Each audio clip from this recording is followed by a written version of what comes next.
जय श्रीमन नारायण, राधे राधे। आज की तारीख है 17 मई 2023, यानी कि आसनसोल की पावन धरा पर 7 दिनों से चल रही भव्य श्रीमद् भागवत कथा का आज विश्राम दिवस है। आज ही के दिन पूजनीय श्री अनिरुद्ध आचार्य जी महाराज हम सब आसनसोल वासियों से विदा लेंगे। तो चलिए बिना समय को व्यर्थ करते हुए जल्दी से पहुंचते हैं उस कथा पंडाल में और आप सभी को दिखाते हैं कि पंडाल में आज क्या कुछ होने वाला है। तो बने रहिएगा वीडियो के बिल्कुल अंत तक।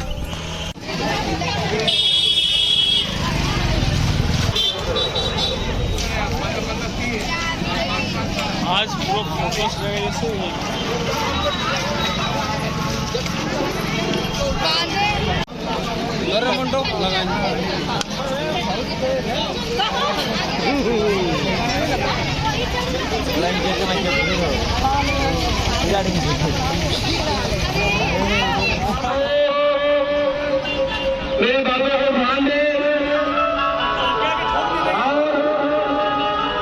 तो यहाँ पर धीमी धीमी बरसात भी आनी शुरू हो गई है।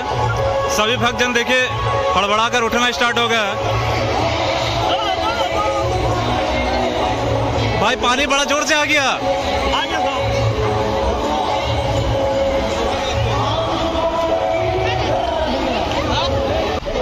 सभी लोग देखिए यहाँ पर भीड़ कितनी है। अब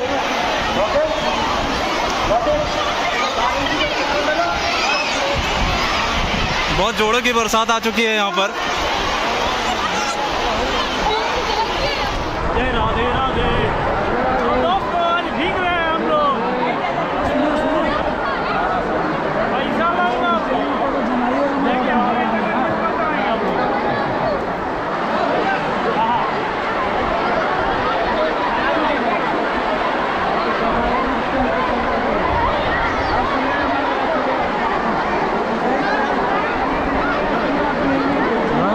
हम लोग सब बारिश में भीग चुके हैं पूरी तरह से। अभी बरसात थोड़ी सी धीमी हुई है, फिर भी लोग यहाँ पर धीरे धीरे पहुँच रहे हैं और अंदर आप लोग देख सकते हैं पूरा भरा हुआ है पंडाल। भक्त 5 बजे से ऊपर हो चुका है, लेकिन बरसात के कारण स्वामी जी भी अभी आए नहीं हैं।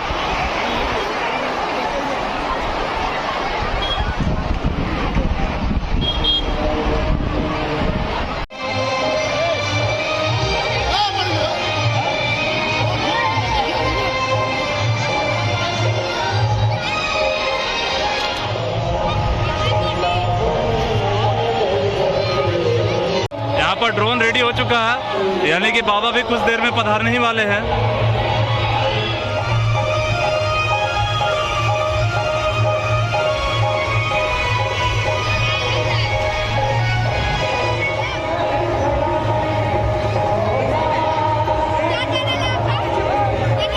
विकास यादव।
बड़ी सुंदर कृपा बरसात से जुड़ने का सौभाग्य प्राप्त हो रहा है। और आज तो मौसम भी बरसात का हो रहा है, तो मौसम भी बड़ा ही खुशनुमा है और हमारा गुरुदेव भी बड़ा ही रहनुमा। एक बार जोरदार तालियां सदगुरुदेव भगवान के लिए, जिनकी रहमतों की कृपा बरसात से भीगने का सौभाग्य मिल रहा है।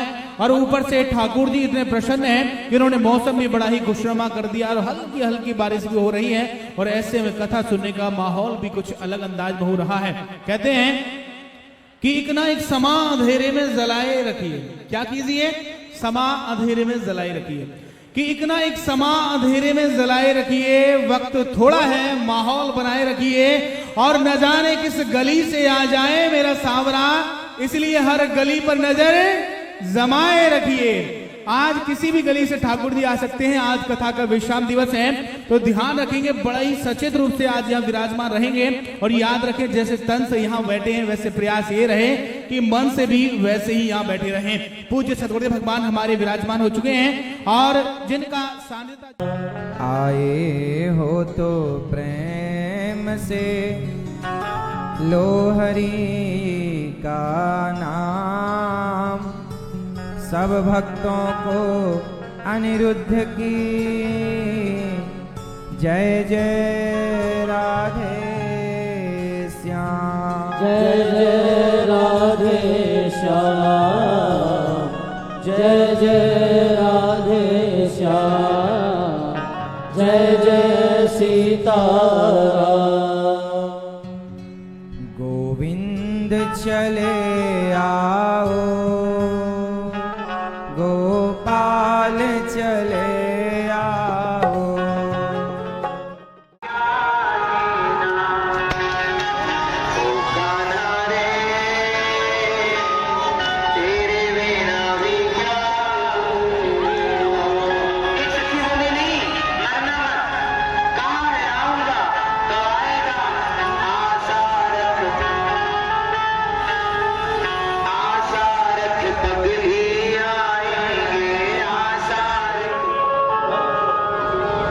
प्रेम की नाव चढ़ा करके मझधार में नाव डुबा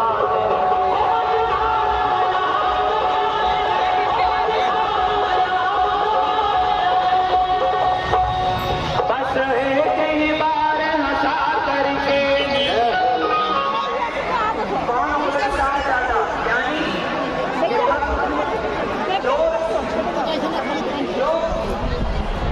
भैया कौन बोलता मेरी माँ की माया। चलो एक बात बताओ, आप सब लोग या तो अपनी पत्नी से, पति से, माँ, बेटा, किसी ना किसी से तो आप प्रेम करते ही होंगे। तो बताओ प्रेम किसे कहते हैं? किसे कहते हैं प्रेम? प्रेम की परिभाषा क्या है? आजकल लड़का लड़की स्कूलों में, कॉलेजों में प्रेम कर लेते हैं, लड़का लड़कियों को प्यार हो जाता है। तो बताओ स्कूल कॉलेज में जो प्रेम लड़का लड़की करते हैं, क्या वो प्रेम है? फिर वो क्या है? बताओ वो क्या है? कॉलेज वाले स्कूल कॉलेज में जो बच्चे प्रेम करते हैं वो क्या है? वो क्या है? वो प्रेम नहीं है, वो प्रेम नहीं है।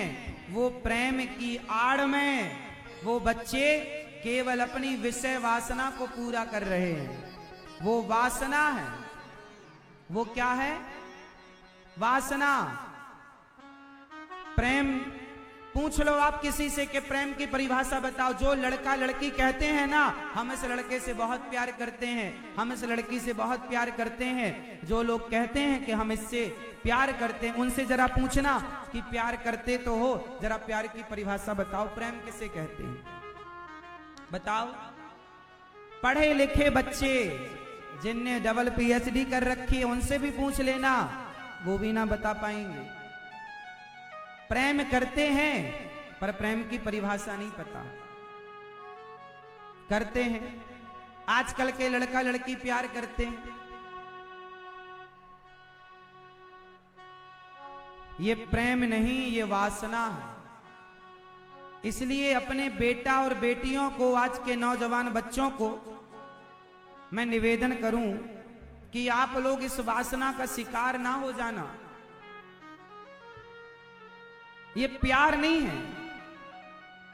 कितनी लड़कियां ऐसी हैं जिन्हें प्यार का भूत चढ़ जाता है।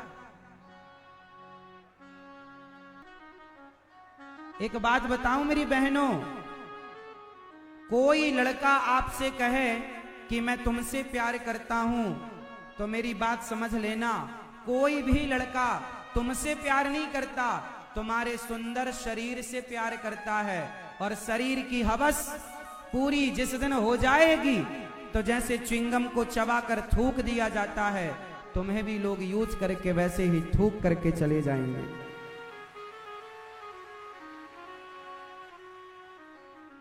इन लड़कियों को, इन बहन बेटियों को जब थोड़ा सा मां डांटती है, थोड़ा सा पिता डांटते हैं कि बेटा जरूरत से ज्यादा घर से बाहर ना निकला करो, जरूरत से ज्यादा किसी से फोन पर बात ना किया करो, लड़की को लगता है मेरे माँ बाप तो मेरा भविष्य अच्छा चाहते ही नहीं है, अनपढ़ है ना मेरे मम्मी पापा। आप कहती हो कि मेरे माँ बाप अनपढ़ हैं। आजकल की लड़कियां क्या कहती हैं जानते हो? हम अपना डिसीजन स्वयं ले सकती हैं, हम सेल्फ डिपेंड हो गई हैं, हम कोई अनपढ़ थोड़ी हैं, हम पढ़ी लिखी हैं। आप पढ़ी लिखी किसके बदौलत पर हैं? तुम्हारे माँ बाप अनपढ़ रह गए, लेकिन उन्होंने तुम्हें अच्छा पढ़ाने का एक सपना देखा, तुम्हें पढ़ाने लिखाने का सपना देखा कि तुम पढ़ लिख कर अच्छी डॉक्टर बनोगी, इंजीनियर बनोगी, एडवोकेट बनोगी, अच्छे पद पर जाओगी, बिजनेसमैन बनोगी। पर आप तो किसी दो कौड़ी के लड़के से प्यार करके और उसकी वासना की आप शिकार हो जाती हैं। सोचो उस पिता को कितना दर्द होता होगा जब वो अपनी बेटी के लिए इतने सपने देखता है और उसकी बेटी किसी लफंगे के साथ, दो कौड़ी के लड़के के साथ भागकर शादी कर लेती है। एक बार अच्छा समाज में आज भी आप देख लो, अब ये अच्छा है कि बुरा मैं नहीं जानता, मैं इतना जानता हूं कि आज किसी लड़के पर कोई लड़का पराई लड़की के साथ रहने लग जाए और समाज को पता चल जाए कि ये लड़का चरित्रहीन है, चरित्रहीन की हवा उड़ जाए तो उस लड़के का विवाह फिर भी हो जाता है। लेकिन लड़की की हवा उड़ जाए कि ये लड़की पराए मर्द के साथ थी और ये चरित्रहीन है, तो उसका विवाह होना आज भी कठिन होता है। बोलो हाँ या ना? क्यों? लड़के की कीमत कम होगी तो कितनी कम होगी, लेकिन तुम्हारी तो पूरी कीमत समाप्त हो जाएगी। इसलिए तुम्हारे पास चरित्र है तो सब कुछ है, और तुम्हारे पास चरित्र नहीं है तो कुछ नहीं है। स्त्रियों का धन है तो पुरुष हो या स्त्री हो, हम सबका धन क्या है? हमारा कैरेक्टर, हमारा चरित्र। लेकिन आपका कैरेक्टर, आपका चरित्र, आप अपने आप को देखकर बताओ, अपने आप से पूछकर बताओ कि आपका चरित्र कितना मजबूत बचा है। यदि आपका चरित्र कमजोर पड़ गया है तो उसे मजबूत करिए, क्योंकि आपके पास पैसा कितना है, किसी को क्या करना, आप चरित्रवान हैं कि नहीं, आपके चरित्र की कीमत है। हमारे देश में चरित्र कीमती है, इसलिए राम चरित्र मानस पढ़ी जाती है, राम का चरित्र पढ़ा जाता है, कृष्ण का चरित्र पढ़ा जाता है। राम चरित्र सुनवे को रसिया, और राम लखन सीता मन बसिया।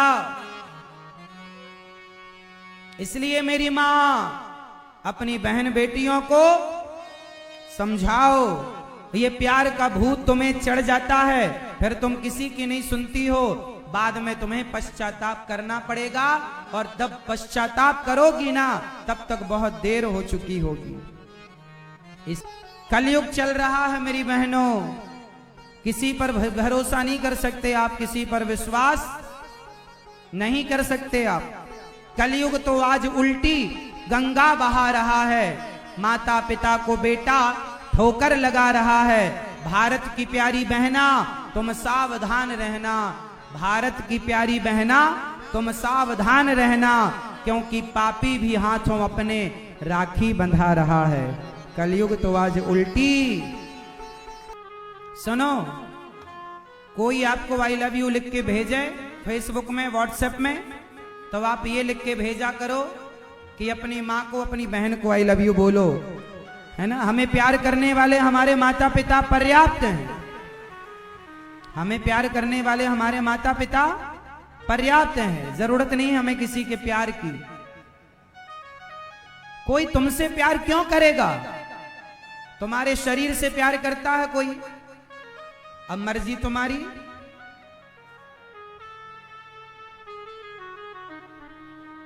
मेरी मां और मेरे नौजवान दोस्तों, आप लोगों से भी मैं प्रार्थना कर लूं कि किसी लड़कियों के चक्कर में ना पड़ जाया करो। आज समाज में जानते हो कुछ लड़कियां ऐसी हैं जो ये देखती हैं कि कौन सा लड़का बड़े बाप का बेटा है, कौन सा व्यक्ति बड़ा पैसे वाला है। उन लोगों को ही ये झूठे प्यार के जाल में कुछ लड़कियों ने एक गिरोह बना रखा है, धंधा करती हैं। कुछ लोग धंधा करते हैं मर्दों को फंसाने का, और फंसा करके उनको फिर बाद में लूटते हैं। हमें 1 करोड़ रुपए दो, 50 लाख रुपए दो। पैसे नहीं देने पर एक लड़की की, एक बार मैंने न्यूज में सुना था, तब मुझे पता चला, न्यूज में मैंने सुना कि एक करोड़पति आदमी था। उस आदमी के पास एक लड़की आई, बोले सर हमें जॉब पे रख लो, बड़ी सुंदर थी। तो उस आदमी ने उसे जॉब पर रख लिया, 15,000 रुपए महीना देने लगा। अब वो लड़की कोई पैसा काम करने तो आई नहीं थी, उसका तो कुछ और काम था। वो लड़की काम धाम कुछ करती नहीं थी, अच्छा सुंदर बहुत थी। तो उसका जो मालिक था ना, उसने, अब वो लड़की उस मालिक को ही देखती रहा करती थी। हाँ, अब उस मालिक को भी इस लड़की को देख के ना, पता नहीं दोनों में क्या हुआ, दोनों चाय कॉफी में जाने लगे, संग रहने लगे। एक बार एक कमरे में जाकर दोनों ने साथ में बैठ करके बातें की। उस लड़की ने इसकी वीडियो बना ली और व्हाट्सएप पर भेज दी कि यदि मुझे 50 लाख रुपए नहीं दियो तो मैं अभी वायरल कर दूंगी। अब लोग इसे क्या करता, या तो 50 लाख दे या तो बदनामी हो। तो आज समाज में ये सब चल रहा है। अपने अपने मर्दों को समझा देना मेरी बात कि आजकल मार्केट में ये सब चल रहा है। पराई औरतें तुम्हें ऐसे भी फंसा सकती हैं, तुम्हारे पतियों को भी समझा के रखना। ऐसे चक्कर में कोई ना पड़े। पराई स्त्री, यदि किसी भी प्रकार से आपने पराई नारी में मन लगाया तो परिणाम एक ही होगा, सर्वनाश। रावण जैसे लंकापति राजा का सर्वनाश हो गया पराई स्त्री के कारण। बोलो हाँ या ना। रावण जैसे राजा जिनके सामने देवता थर थर थर थर कांपते थे, कर जोरे सुर दिशिप विनीता भ्रगुटि बिलोकत सकल सभीता, ऐसा रावण जिसके सामने इंद्र कांपते थे, वो रावण पराई नारी के चक्कर में सर्वनाश हुआ। बोलो हाँ या ना। इसलिए अपने अपने बच्चों को और अपने अपने पतियों को समझा देना मेरी बात। पर नारी पैनी छुरी, सुनो, पर नारी पैनी छुरी। पराई स्त्री पैनी छुरी की तरह होती, छुरी मतलब चाकू। पर नारी पैनी छुरी, 3 तरफ से खाए। पराई स्त्री 3 तरफ से खाती है। पर नारी पैनी छुरी, 3 तरफ से खाए, धन हरे, यौवन हरे और घोर नरक ले जाए। पराई स्त्री धन भी हरती है, यौवन भी हरती है और नरक में ले जाकर बिठा देती है। इसलिए पराई नारी के चक्कर में रावण पड़ा, सर्वनाश हो गया। पराई नारी के चक्कर में दुर्योधन पड़ा। दुर्योधन ने भी तो द्रौपदी के कपड़े उतारने का कहा। दुर्योधन का भी मन तो गंदा था, तो दुर्योधन पराई नारी के चक्कर में पड़ा। पराई नारी को स्पर्श उसने कराया, सर्वनाश।